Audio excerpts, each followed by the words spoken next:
Just been talking about the cold-blooded murder of musician AKA on Florida Road on Friday night, and the video footage is very clear. He was the target, and a man stepped up to him and shot him at point-blank range. His friend Tibbs was also killed. So clearly we have a massive problem with gun violence, with potentially paid hits.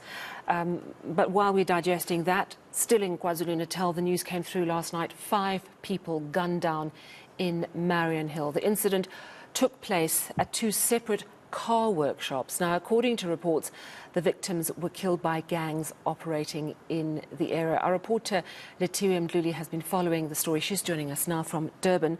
Lethiwe, this is quite shocking. I mean, 5 people gunned down in one night. Looks like an orchestrated, planned killing, even though 2 separate incidents.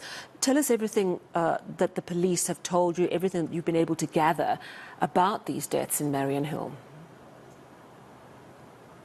Well, Sally, what's also very shocking is that today we went to the community to try and speak to the residents of that community, and they were telling us off camera that they've become desensitized to shootings like this one because it's something that happens on a daily basis. And they are saying that the gangs have been terrorizing that community for some time, and they've been calling for the police to intervene. But unfortunately, the police are not doing anything. While we went there to get more information, to just gather more information, because last night when the news came in, we just only knew of the 5 people that were shot, but we didn't have enough details as to why they were shot, the motivation behind this incident.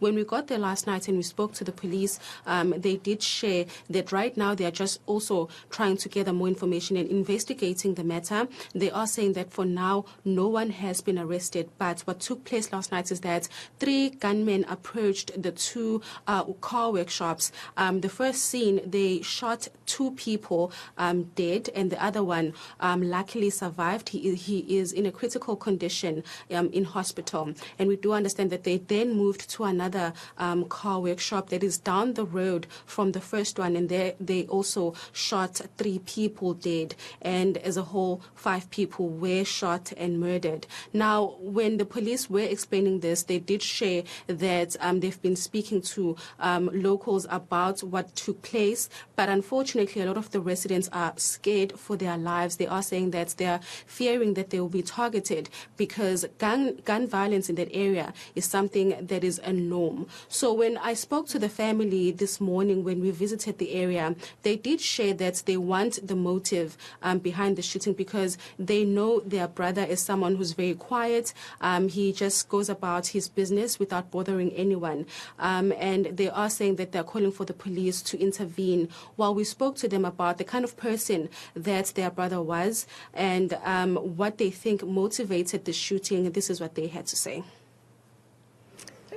Thina azikho izitho esizaziyo abenazo ngoba ngabe sizwile mhlawumbe no akukho esikuzwile ngokuthi khona into errong noma khona athusene naye no beku right nje yonke into umuntu oyisebenzelayo ikhandelayo naki into zakhe ohleka nabo wonke umuntu osiza wonke umuntu asazi ukuthi lento isuka phi nathi sithembele kona amaphoyisa mhlawumbe ukuthi azosiza asiphenyele ukuthi lento ngabe isuka kuphi kwa nathi asinalwazi noluncane. All right, so you've spoken to the family of one of the people that was gunned down. Presumably, have all the identities been released of those murdered? Well, the police have not released any of the identities, but we did try to speak to the other families when we visited the area, but they did refuse to speak to us, saying that for now they are still in shock and they are still gathering more information as families as well, just to find out what happened. And they also shared their fear of going on TV and speaking about this incident. Luckily, we were able to speak to the Mdluli family, who were kind enough to just talk about their brother Mdluli, the kind of person that he was. They did explain that he was a very calm and quiet person, so they're really looking for answers as to what could have led to this incident. We also spoke to a resident who did say that they wanted to speak in an anonymous manner because he's also fearing that he'll become a target once they see him on TV, just basically talking about why these people are terrorizing the community. But he's made some allegations against the police, saying that some of the police in Mariannhill are working with these gangs, and this is why people are so scared to come forward. And when I spoke to the police spokesperson, Robert Nechunda, last night about what they're doing within the community, increasing visibility, he did say that they've tried that, and they also urged the community to come to them if they have any information about any dealings in their communities. But the residents are saying the police are working with the gangs, so it's very hard for them to approach policemen because they don't trust them. The trust is broken, and in that way they can't then go to the police and say, okay, I know someone who's done this, you can arrest them, this is the evidence. They are saying that the gangs are also targeting people who are very vocal in those communities, so it's very hard for them to come out. The resident that we spoke to also alleges that there's a gang that is targeting local businesses, wanting them to pay rent to them every month. So if you are renting out cottages within that area, there's a certain amount of money that you have to pay to them. So there's a lot of allegations, and when I tried to speak to the police about these allegations, they did say that they will not be commenting on this or responding regarding these allegations from the community, because this involves their members. But when I spoke to the resident a bit earlier on, this is what he had to say. The group of gangsters that is behind the killings of these innocent souls are the drug dealers. And we are in a situation whereby once we are here talking anything against the abuse of drugs or the selling of drugs, you become the target. The unfortunate part is that, like I'm saying, that these people that are killing people are well known in the area. The unfortunate part is that some of the police officers are in the payroll of these gangsters, hence they don't get arrested. People are getting robbed in their houses